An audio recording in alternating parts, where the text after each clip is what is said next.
Good morning student, this is our lecture 12. In the previous lecture we were studying the chemical reactions of phenols involving the aromatic ring. ठीक है, तो हमने कितनी reaction study की है उस time पे? एक ही रिएक्शन स्टडी की है, दैट इज़ हेलोजनेशन. तो अब हमने कौन सी स्टडी करनी है? नाइट्रेशन.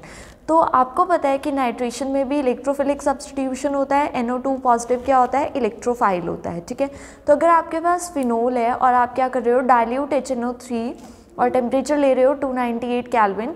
तो कहीं बुक्स में 293 भी है, तो इन बिटवीन दिस टेम्परेचर आप ले सकते हो.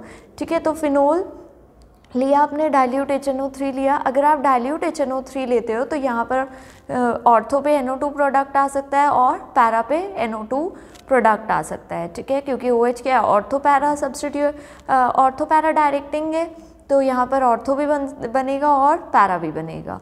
Ortho para isomer can be separated by steam distillation. अब हम ऑर्थो पैरा को ऑर्थो और पैरा को कैसे सेपरेट कर सकते हैं? Bye steam distillation. क्यों कर सकते हैं स्टीम डिस्टिलेशन से? क्योंकि ऑर्थो नाइट्रोफिनोल जो होता है वो चिलेशन शो करता है, क्योंकि यहाँ पर हाइड्रोजन बॉन्डिंग हो जाती है. Since ortho isomer is steam volatile due to chelation, तो ये स्टीम वॉलेटाइल होगा तो ईजिली इवेपोरेट हो जाएगा. ठीक है, अगर आप कंसनट्रेटेड HNO3 लेते हैं तो आपने ध्यान रखना है कि अगर हम कंसनट्रेटेड HNO3 ले रहे हैं तो आपके पास all the three ortho and para position will be occupied by NO2 group. तो आपको क्या मिलेगा? पिक्रिक एसिड मिलेगा. तो बेंजीन रिंग पे भी क्या हो जाती है? ऑक्सीडेशन हो जाती है, और टेरी ऑक्सीडेशन बोलते हैं इसको, और आपको ऑक्सीडाइज्ड प्रोडक्ट मिलेगा और तीनों जगह पे क्या लग जाएगा? NO2 ग्रुप लग जाएगा. ठीक है, इनके मैकेनिज्म्स आपने स्टडी नहीं करने हैं इलेक्ट्रोफिलिक सब्स्टिट्यूशन के. तो नेक्स्ट है आपके पास सल्फोनेशन. तो सल्फोनेशन भी अब दो प्रोडक्ट्स देती है आपको. अगर आप फिनोल की सल्फोनेशन करते हैं in the presence of H2SO4, अगर आप लो टेम्परेचर लेते हैं तो आपको ऑर्थो सब्स्टिट्यूटेड प्रोडक्ट मिलता है. अगर आप हाई टेम्परेचर लेते हैं तो आपको पैरा सब्स्टिट्यूटेड प्रोडक्ट मिलता है. तो ये आपने याद रखना है. नेक्स्ट है आपके पास फ्रीडल क्राफ्ट्स एल्काइलेशन. ये सारी इलेक्ट्रोफिलिक सब्स्टिट्यूशन आपने पढ़ी हुई है, इनके मैकेनिज्म भी पढ़े हुए हैं फर्स्ट ईयर में, तो अभी आपको मैकेनिज्म नहीं स्टडी करने हैं. तो अगर आपके पास फिनोल है और यहाँ पर क्या है? कोई एल्काइल क्लोराइड है, तो आप क्या लेना है? आपको याद रखना है, आपने HF लेना है. ठीक है, अगर आप HF लेते हो, वैसे जनरली हम क्या लेते हैं फ्रीडल क्राफ्ट रिएक्शन में? NHCl बट यहाँ पर HF ले रहे हैं, तो यहाँ पर क्या होगा? Para is the major product, और पैरा पोजीशन पर क्या लग जाएगा? एल्काइल ग्रुप लग जाएगा, और Cl और पैरा वाला H बाहर चले जाएगा. ठीक है, hair AlCl3 is not used. क्यों नहीं यूज़ किया? क्योंकि AlCl3 क्या है? एक इलेक्ट्रॉन डेफिशिएंट स्पीशी है, वो कोऑर्डिनेट कर जाएगी O के पास जो लोन पेयर है उनके साथ. ठीक है, with the lone pair of electron on the oxygen of OH group. तो हमें रिक्वायर्ड प्रोडक्ट नहीं मिलेगा, इसलिए हम क्या लेते हैं यहाँ पर? HF. Friedel crafts acylation. तो आप फ्रीडल क्राफ्ट एसाइलेशन भी एल्काइलेशन की तरह होती है, बस यहाँ पर एसाइल क्लोराइड लेते हैं. बट आपने एसाइलेटेड प्रोडक्ट ऑफ फिनोल देखा है किस रिएक्शन में? फ्राइज रीअरेंजमेंट में. तो फ्रीडल क्राफ्ट्स एसाइलेशन की जगह हम क्या शो कर देते हैं? फ्राइज रीअरेंजमेंट से एसाइलेटेड प्रोडक्ट बनाते हैं. ठीक है, फिनोल का. नेक्स्ट रिएक्शन है आपके पास गेटामेन सिंथेसिस. गेटामेन सिंथेसिस में आपको पैरा पोजीशन पर क्या मिलता है? एल्डिहाइड ग्रुप मिलता है. तो याद रखना है, this is an important method of synthesising phenolic aldehyde. आप जब फिनोल को ट्रीट करते हो with HCN plus HCl in the presence of AlCl3. याद रखना है आपने, जब हम फिनोल की रिएक्शन कराते हैं with HCN and HCl in the presence of AlCl3 and followed by hydrolysis, तो आपको क्या मिलता है? पैरा पोजीशन पर एल्डिहाइड ग्रुप मिलता है. तो आपको ये याद रखना है कि गेटामेन का प्रोडक्ट क्या है. नेक्स्ट रिएक्शन है हमारे पास होबन-हॉयस्ट रिएक्शन. ठीक है, होबन-हॉयस्ट रिएक्शन में क्या है आपके पास? आपने याद रखना है कि पॉलीहाइड्रोक्सी एल्कोहल लेना है. ठीक है, फिनोल मतलब पॉलीहाइड्रोक्सी फिनोल. तो आपके पास OH ग्रुप है यहाँ पर, और सारे OH ग्रुप कहाँ होने चाहिए? मेटा पर होने चाहिए. तो hydroxyl group meta to each other. तो आपके पास क्या है यहाँ पर? एल्काइल साइनाइड लेना है आपने, HCl लेना है in the presence of ZnCl2 और फॉलोड बाय हाइड्रोलिसिस. याद रखना है, उसमें आप क्या लेते हो? गेटामेन में आपके पास होता है HCl in the presence of AlCl3. यहाँ है CH3CN plus HCl in the presence of ZnCl2. तो आप यहाँ पर AlCl3 भी ले सकते हो इन प्लेस ऑफ ZnCl2. तो डिफरेंस क्या है? सिर्फ यहाँ पर क्या है? HCN उस रिएक्शन में, और इसमें क्या है, एल्काइल साइनाइड। तो यहाँ पर आपके पास फिर आप अगर हाइड्रोलिसिस कराते हो बाद में, तो आपको क्या मिलता है, यहाँ पर कीटोन ग्रुप मिलता है। क्या मिलता है, कीटोन ग्रुप। तो C double bond O CH3 is a ketonic group. तो ये जो साइनाइड वाला कार्बन होता है, इसके साथ तो डबल बॉन्ड O लग जाता है और CH3 उसके साथ लग जाता है। तो आपने ये ऐसे याद रखना है, ठीक है। तो हमने इलेक्ट्रोफिलिक सब्स्टिट्यूशन रिएक्शन पढ़ ली। कौन कौन सी पढ़ी है हमने इलेक्ट्रोफिलिक सब्स्टिट्यूशन में, halogenation, nitration, sulphonation, Friedel Crafts alkylation, then Gattermann synthesis reaction, then Houben Hoesch reaction, ठीक है। तो दो तरह की रिएक्शन पढ़ ली, एक जिसमें फिनोलिक ग्रुप इन्वॉल्व होता है, एक जिसमें एरोमेटिक रिंग इन्वॉल्व होती है, ठीक है। Next reactions are the special reactions of phenol. तो अब कुछ स्पेशल रिएक्शंस है फिनोल की। तो फर्स्ट रिएक्शन है coupling with diazonium salt, second is Kolbe's reaction, इसको हम नाम देते हैं कॉल्बेज किम्ड रिएक्शन भी बोलते हैं हम। Next is the Reimer Tiemann reaction. These two reactions are very important. वैसे all the three reactions are very important, but these two are very very important, ठीक है। तो first will study coupling with diazonium salt. तो आपको ये तो पता है कि डाइजोनियम सॉल्ट होता क्या है, बेंजीन रिंग है आपके पास, अगर उसके पास एक ग्रुप लगा है N2 पॉजिटिव Cl नेगेटिव, तो ये क्या है हमारे पास, बेंजीन डाइजोनियम क्लोराइड है ये हमारे पास, ठीक है। एराइल डाइजोनियम क्लोराइड भी बोल सकते हो आप। तो ये तो हमारे पास डाइजोनियम सॉल्ट हो गया। अगर आप फिनोल को ट्रीट करते हो विद डाइजोनियम सॉल्ट, तो फिनोल ये है, आपने हमेशा याद रखना है फिनोल के OH पे कोई इफेक्ट नहीं होगा। जो पैरा पोजीशन पर H है वो एलिमिनेट होता है। पैरा पोजीशन पर ये जो H है ये क्या करेगा, Cl के साथ रिएक्शन, Cl नेगेटिव को ले जाएगा, इधर से H पॉजिटिव चला जाएगा, तो HCl क्या हो जाएगा, बाहर आ जाएगा, और ये यहाँ पर इसके साथ डायरेक्ट बॉन्ड बना लेगा। तो N2 जो है वो N डबल बॉन्ड N की तरह है, पैरा पोजीशन से अटैच होगा और फिनोल होगा। तो यहाँ पर आपको क्या दिख रहा है, पैरा पे क्या है, हाइड्रोक्सी, पैरा हाइड्रोक्सी अजोबेंजीन। इस ग्रुप को हम क्या बोलते हैं, इसको हम बोलते हैं अजो। क्या बोलते हैं, अजो। तो पैरा हाइड्रोक्सी अजोबेंजीन हो गया ये, अजोबेंजीन प्लस HCl क्या हो गया, एलिमिनेट हो गया, ठीक है। तो नेक्स्ट रिएक्शन है हमारे पास Kolbe's reaction. This is very important reaction. Kolbe reaction नाम से याद रखना है आपने, कोलबे और कार्बोक्सी, ठीक है, कोलबे एंड कार्बोक्सिलेशन, ठीक है। तो अब यहाँ पर कोलबेज रिएक्शन में फिनोल के साथ क्या लग जाता है, कार्बोक्सिलिक ग्रुप लग जाता है, ठीक है। When sodium salt of phenol is heated with carbon dioxide, अगर आप सोडियम सॉल्ट ऑफ फिनोल को हीट करते हो with carbon dioxide under pressure, कुछ प्रेशर है 1 to 7 atmosphere, sodium, then this sodium salt of phenol undergoes carboxylation. तो ये sodium salt कहाँ क्या शो करेगा, carboxylation to form salts of phenolic acid, ठीक है। तो फिनोलिक एसिड बन जाएगा हमारे पास, ठीक है। आपके पास क्या है, sodium salt of phenol, when we treat it with carbon dioxide it will form sodium salicylate. यहाँ तो फिनोल OH ग्रुप लग जाएगा, यहाँ पर ऑर्थो पोजीशन पे क्या आ जाएगा, COONA। ऑर्थो इसमें मेन प्रोडक्ट होता है, आपने याद रखना है, ठीक है।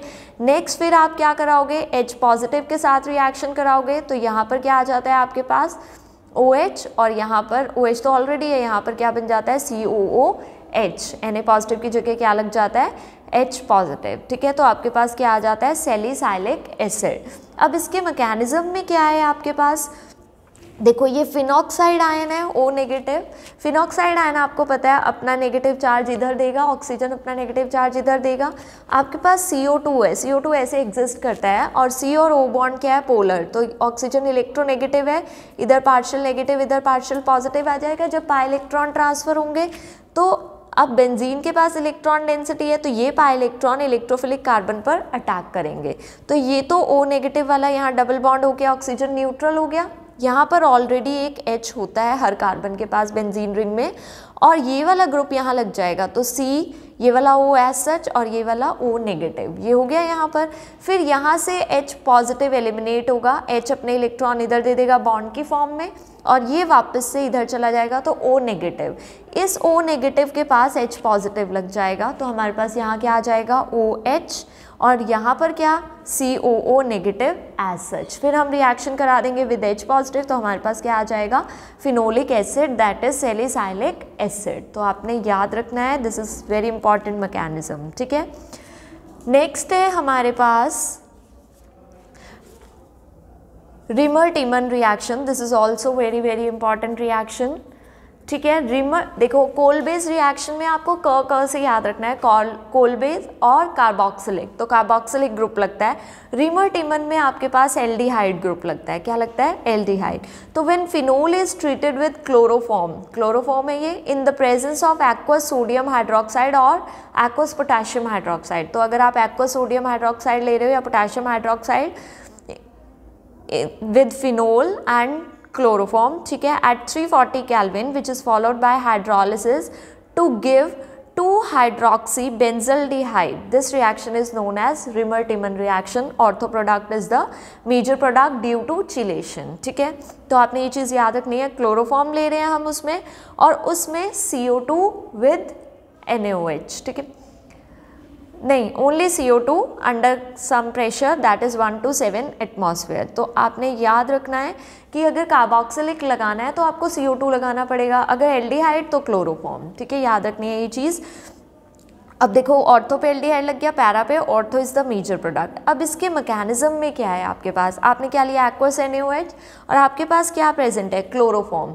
क्लोरोफॉर्म में C के साथ 3 क्लोरीन ग्रुप लगे हैं, क्लोराइड ग्रुप लगे हैं, that is electronegative, chlorine is electronegative. तो ये क्या करेंगे, इस हाइड्रोजन को एसिडिक बना देंगे, मतलब एसिडिक हाइड्रोजन बन जाएगा, ये H पॉजिटिव बन के बाहर चला जाएगा. क्या है यहाँ पर, CH Cl Cl Cl, तीनों इलेक्ट्रोनेगेटिव ग्रुप है. इलेक्ट्रोनेगेटिव क्या करेंगे, इलेक्ट्रॉन डेंसिटी कार्बन से लेंगे, तो ये हाइड्रोजन कैसा होगा, इजीली एलिमिनेट हो जाएगा एज अ H पॉजिटिव. इस कार्बन की इलेक्ट्रॉन डेंसिटी कम, ये हाइड्रोजन से विड्रॉ करेगा इलेक्ट्रॉन डेंसिटी, अट्रैक्ट करेगा मतलब. ठीक है, तो OH नेगेटिव यहाँ से H पॉजिटिव ले लिया. अब ये अपना इलेक्ट्रॉन छोड़ के जाएगा, तो यहाँ पर क्या आएगा, नेगेटिव, CCl3 नेगेटिव. ठीक है, प्लस H2O. अब आपके पास CCl3 नेगेटिव है. ठीक है, Cl ये क्या आपके पास CCl3 नेगेटिव. ठीक है, अब ये Cl क्या करेगा, अपना इलेक्ट्रॉन लेके बाहर चले जाएगा. तो इस कार्बन के पास पॉजिटिव आना, मतलब ये कार्बन कैसा हो जाएगा, न्यूट्रल हो जाएगा.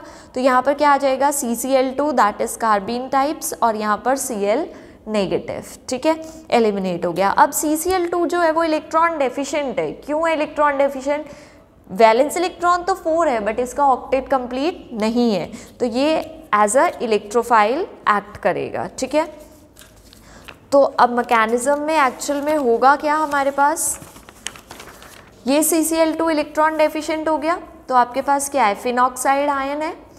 ये फिनॉक्साइड आयन अपना O नेगेटिव इधर इलेक्ट्रॉन डेंसिटी देगा, इधर से इलेक्ट्रॉन डेंसिटी CCl2 जो इलेक्ट्रॉन डेफिशिएंट वो यहाँ अटैक करेगा. ठीक है, तो यहाँ पर तो डबल बॉन्ड O आ गया, ये ऑक्सीजन न्यूट्रल हो गया.